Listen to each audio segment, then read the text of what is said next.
Les bulles et la typo, gros sujet. Sur la difficulté, on est sur du 2 étoiles sur 3. C'est un sujet assez vaste et au final, on verra pas tout puisqu'il est tout simplement impossible de tout savoir sur cette vidéo et même de repartir de cette vidéo en sachant tout faire. Donc il y a des trucs qu'on va un peu zapper, on va pas tout expliquer, mais globalement, voilà ce qu'on peut dire. Sur les bulles, l'art de placer la bulle est un problème. Si vous êtes issu du monde de la BD, en général, ce problème est plus ou moins résolu par le fait que vous allez principalement placer vos bulles en haut des cases. Donc en BD, ça peut rester assez simple, mais dans le manga, c'est vachement plus dynamique. C'est-à-dire que vous avez des planches qui vont partir un petit peu plus dans tous les sens, et donc parfois, le principal de l'action, c'est-à-dire ce qu'il y a de plus important à voir, va se trouver en haut d'une case, ce qui vous rend impossible de mettre la bulle en haut, ce qui fait que vous devez la placer ailleurs. C'est pourquoi c'est plus dur dans le manga de placer ces bulles. Il existe cependant une technique assez simple qui consiste à tout simplement utiliser l'œil du lecteur qui va agir un peu comme un serpentin qui va aller dans la case en partant de la première logiquement, puis en avançant, puis en suivant cette espèce de diagonale naturelle que va avoir n'importe quel œil au fur et à mesure de la lecture des cases. Vous avez peut-être aussi déjà eu le cas dans des mangas quand vous avez voulu lire une planche, peut-être parfois vous avez loupé une bulle. C'était justement parce que peut-être que cette bulle a été trop loin de ce fameux serpentin naturel de lecture, ou peut-être parce que c'était pas assez logique, peut-être parce que le mouvement du perso vous en empêchez, vous guidez un peu ailleurs. Ça fait partie de ces choses-là. Attention à votre découpage, attention à votre regard et attention à la position de vos personnages. En parlant d'erreurs, voici une multitude d'erreurs sur le placement de bulles. Il y a donc, comme on disait, la bulle qui est trop loin de la lecture naturelle, ce qui fait qu'on va la zapper ou on va peut-être se dire ouais, peut-être qu'il faut pas que je la lise avant ou on sait pas trop. Il y a les bulles floues, c'est-à-dire vous en avez deux côte à côte et une en haut qui formerait un triangle et du coup tu sais pas trop laquelle des deux du bas tu dois lire en premier. Il y a les bulles sur les visages aussi. Évitez de placer vos bulles ici. Vous êtes sur un personnage qui parle, donc mettez pas la bulle sur sa tronche. Sauf si ça fait partie du fait que vous voulez cacher son visage volontairement, parce que vous faites un personnage mystérieux, mais si vous faites ça souvent, c'est bizarre. Il y a aussi les bulles en dehors des bordures de sécurité. Si vous avez vu ma vidéo sur le papier B4, normalement, vous êtes briefé et vous pouvez pas faire cette erreur. Dans un autre registre, il y a aussi ce qu'on appelle des doublons. C'est quand votre bulle raconte ce qu'on voit dans l'image. Imaginons, vous avez un mec qui fait du skate, la bulle dit « Wouhou, je fais du skate », c'est un doublon. On est au courant, on voit l'image, merci. Et maintenant, attention aussi aux bulles qui vont être trop petites et trop grosses. Alors, pour ce qui est des trop grosses, c'est en général un problème qui n'est pas que lié à la bulle, d'accord? Si vous en faites une trop grosse, c'est qu'a priori vous voulez mettre trop de texte. Et à ce moment-là, c'est plus un problème de scénario. Évidemment, je vous l'ai déjà dit, mais il faut être concis. Normalement, il y a une règle dans les bulles qui consiste à dire qu'une bulle égale une phrase. Vous avez donc une majuscule et une ponctuation pour terminer votre phrase. Prenons donc l'exemple de A avec une majuscule et un point d'exclamation, c'est une phrase en soi. Ça peut appartenir à sa propre bulle, parce que ça commence par une majuscule et ça se termine par sa ponctuation. Vous avez aussi des phrases normales, et évidemment, vous arriverez à me trouver des contre-exemples, avec des gens qui ont plusieurs phrases dans une seule bulle, mais c'est globalement une erreur, ou alors c'est vraiment des tout petites phrases qu'il a fait. Et parlons maintenant des bulles trop petites. Quelle est l'astuce pour ne pas faire de bulles trop petites ? Alors, pour ça, il y a deux manières. Ça va dépendre de si vous dessinez manuellement, c'est-à-dire avec un stylo, une plume, à l'encre, et ça va dépendre aussi si vous dessinez informatiquement. Donc, pour la partie manuelle, évidemment, il va falloir faire un produit en croix par rapport au prorata de la bulle maximale qui vous autoriserez. Vous n'avez rien compris, c'est normal, je me suis mal exprimé. Vous allez prendre un bouquin dans votre bibliothèque. Vous allez choisir dans ce bouquin la plus petite bulle que vous jugerez plus petite. C'est-à-dire que en dessous de ça, vous vous autoriserez pas à aller en dessous. Vous la mesurez, par exemple, je sais pas, elle fait 3 cm de haut. Très bien. Vous remarquez que votre bouquin, il fait 15 cm de haut. Et vous remarquerez que votre papier, je sors une cote au hasard, elle il fait 30 cm de haut.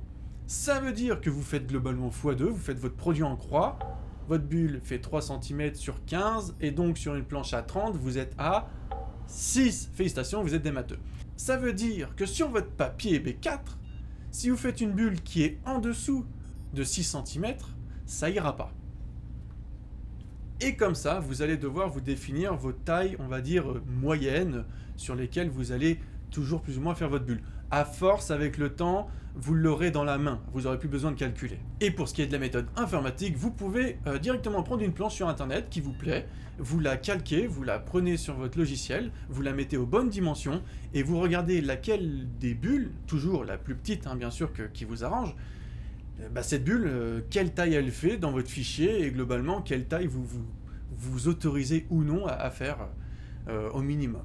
Parlons maintenant du sens vertical-horizontal. Faire des bulles horizontales dans le manga, c'est mal vu. Alors évidemment, c'est pas interdit, une fois de plus, il n'y a pas de règle. Mais attention, il y a une population de lecteurs dans le manga qui discrimine vachement la bulle horizontale. C'est pourquoi il est préférable d'avoir des verticales, même si en soi, c'est pas du tout adéquat pour notre orthographe. Nos mots qui sont justement horizontales seraient plus à l'aise dans une bulle horizontale, mais voilà, favorisez aussi un trait à la main, d'accord ? Que ce soit en digital ou au papier, évidemment, vous allez le faire à la main. C'est-à-dire, pas de règles, pas de calques spécifiques qui font des cercles parfaits. Le cercle parfait est très bizarre dans un manga. Et même faire une bulle ronde d'un rond parfait, c'est bizarre, ça ne se fait pas. Enfin, sauf dans le dernier manga, là, les mangas qui se lisent en verticaux, là, comment c'est déjà ? Les webtoons. Leurs bulles sont toujours dégueulasses, mais bon, c'est le format qui veut ça. Et c'est parti pour une petite énumération des bulles, et c'est là où je vous disais que la vidéo allait pas être complète, c'est que je vais pas définir toutes les bulles, mais on va quand même y venir. La bulle simple, donc il y a des bulles avec des queues et d'autres sans queue. Celle avec queue, forcément, c'est parce que le personnage qui se trouve dans la bulle est en train de parler, et celle qui n'a pas de queue, attention, c'est la bulle de la voix off. C'est-à-dire que si vous dessinez un personnage et que vous mettez une bulle sans queue, vous allez avoir un problème, c'est que, normalement, le personnage qui est dans la case, ce n'est pas lui qui parle. C'est peut-être celui qui tient la caméra ou un personnage à côté. C'est une voix à l'extérieur de ce que cadre la caméra. Il y a la bulle double. La bulle double, c'est une bulle où globalement votre phrase est trop longue, donc vous décidez de la faire en 2 fois. Elle est jointée par le milieu. Ça peut être un peu décalé vers le haut, qu'importe. Vous faites un peu comme vous voulez. Évitez par contre la bulle triple. Ça commence à être beaucoup. Évidemment, toujours, si vous avez beaucoup de bulles, c'est peut-être que vous avez trop de texte, donc à voir si vous pouvez concire, peut-être, je ne sais pas. La bulle rectangulaire, c'est le narrateur, c'est quand vous expliquez quelque chose en tant qu'auteur directement au lecteur en général. Ou alors c'est quand vous avez un narrateur qui serait potentiellement quelqu'un de divin qui raconte un peu l'histoire vue de haut. La bulle carrée, avec des petits traits et la queue en forme d'éclair. Ça, c'est pour le téléphone, c'est tout ce qui va être des voix informatiques qui sortent d'un portable, d'un combiné, d'un PC, j'en sais rien. C'est une voix d'une discussion enregistrée. La bulle de joie, avec des petits nuages un peu pétillantes. Quand vous avez un personnage heureux, ça peut être intéressant de faire cette bulle. La bulle avec des pics, quand le personnage écrit. La bulle qui tremble, quand le personnage a peur, ou quand il est triste, etc., etc. On va pas tous les faire parce que là, il y en a quasiment une à chaque fois que vous ouvrez la page de différentes, et au final... c'est à vous de les apprendre vous-même. Il y en a quand même 2 sur lesquelles j'aimerais revenir. La bulle de pensée et la bulle d'annotation. La bulle de pensée, c'est cette fameuse bulle quand votre personnage y pense. C'est une bulle qui, dernièrement, dans les mangas modernes, n'a pas de contour. C'est-à-dire que si vous faites une bulle avec des petits pointillés, c'est ringard. A l'inverse, dans les mangas modernes, vous avez maintenant un texte qui est surligné en blanc, et avec une trame en fond, notamment grâce à l'avancée de la technologie. Les bulles de pensée sont donc de plus en plus répandues. Vous avez aussi toutes ces speedlines qui étaient faites avant, qui sont ni ringardes ni modernes, elles sont bien, elles sont correctes. Vous pouvez évidemment faire des grosses speedlines bien foncées, avec style à la Death Note, avec des vraies pensées bien noires et tout. Ou sinon, vous pouvez faire un petit truc léger, juste éparpillé de petits traits, comme ça. Ou alors, vous avez encore de multiples façons de faire. Il faut juste chercher sur internet, vous en trouverez plein. Ou dans vos bibliothèques. Votre bibliothèque, c'est votre meilleur savoir, de toute façon. Et enfin, la bulle d'annotation. Alors, je sais pas si cette bulle s'appelle comme ça, mais c'est comme ça que je l'appelle, en tout cas. C'est ces petites annotations, ces petites bulles que... En fait, c'est une petite chose que va dire un personnage à un moment donné, et qui est indiquée par un tout petit trait, c'est-à-dire qu'on met un petit trait avec le texte en tout petit. En général, le texte est beaucoup plus petit. Parce que c'est quelque chose que le personnage va dire sans que ce soit important. Ça peut être une pensée, mais ça peut aussi être dit à haute voix. C'est une phrase qui va être dite par un personnage dont la réponse ne sera pas attendue par un des autres personnages. Et vient maintenant le sujet de la typo. Deuxième grosse partie, la typo, c'est quelque chose qui va vous demander beaucoup de recherche. Si comme moi vous devez vous démerder tout seul, Ou sinon, vous pouvez avoir la réponse en écoutant ce que je vais dire. Quelle est la meilleure typo à utiliser pour écrire du manga? Il y en a plein qui sont disponibles sur différents sites. Globalement sur Word ou sur Photoshop, oubliez, hein, il n'y a que de la merde. Mais quand vous allez sur internet, il y a un site qui s'appelle Dafont, qui est un site sur lequel vous pouvez télécharger beaucoup de typos, de plein de types. Et il y en a quelques-unes qui traînent en manga qui sont pas dégueulasses, ça va, mais elles sont quand même un peu trop grosses. Je dirais que les meilleurs typos qui m'étaient données de voir dans le monde du manga sont les typos qu'on appelle Komika. Cette typo Komika est la meilleure que j'ai pu trouver, et elle est déclinée de différentes manières.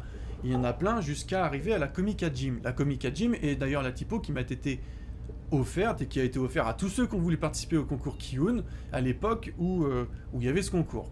Il se trouve que j'ai gardé cette typo et qu'elle est disponible en téléchargement. Devinez où?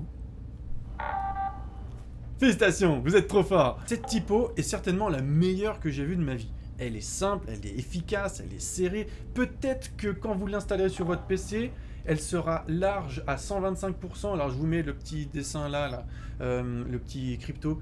C'est ce truc là qu'il va falloir vérifier si c'est pas à 125%, parce que des fois c'est à 125 et il faut le mettre à 100. Le mieux c'est d'être à 100, comme ça resserre un petit peu les lettres et vous pouvez caser un tout petit peu plus de trucs dans la bulle.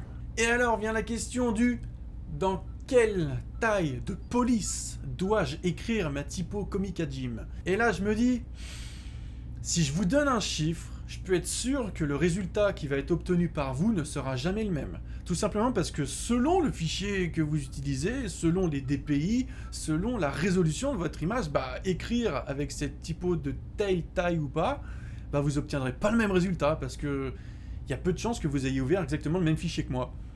Donc je vous dirais que le meilleur moyen de deviner quelle taille de police vous devez utiliser, c'est comme pour la petite bulle.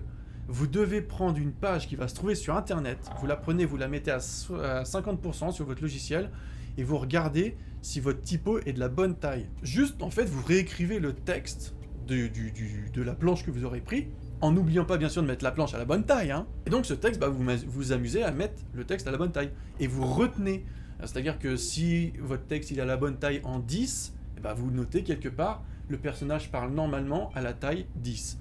Attention, le personnage parle normalement. Pourquoi? Parce que quand un personnage crie dans le manga, la typo est plus grosse. Quand un personnage chuchote, la typo est plus petite. Et c'est là où il faut faire gaffe à bien choisir une bulle qui sera standard, si on veut, afin de calquer la bonne taille. Et d'ailleurs, ce sera à vous, dans votre bouquin, de faire attention, quand un personnage parle plus fort, de mettre la typo un cran ou deux plus gros en termes de police afin d'exprimer que votre personnage parle plus fort, parfois même de mettre le texte en gras.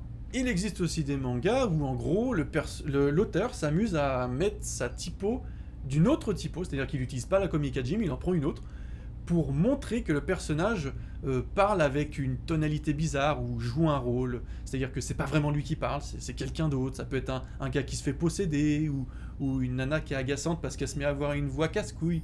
C'est le cas dans Nagatoro par exemple, quand elle utilise une autre typo à un moment donné, Nagatoro, pour justement montrer quand Nagatoro fait sa garce, justement. Et c'est à peu près tout. Sur ce, vous avez beaucoup de travail il me semble, au boulot.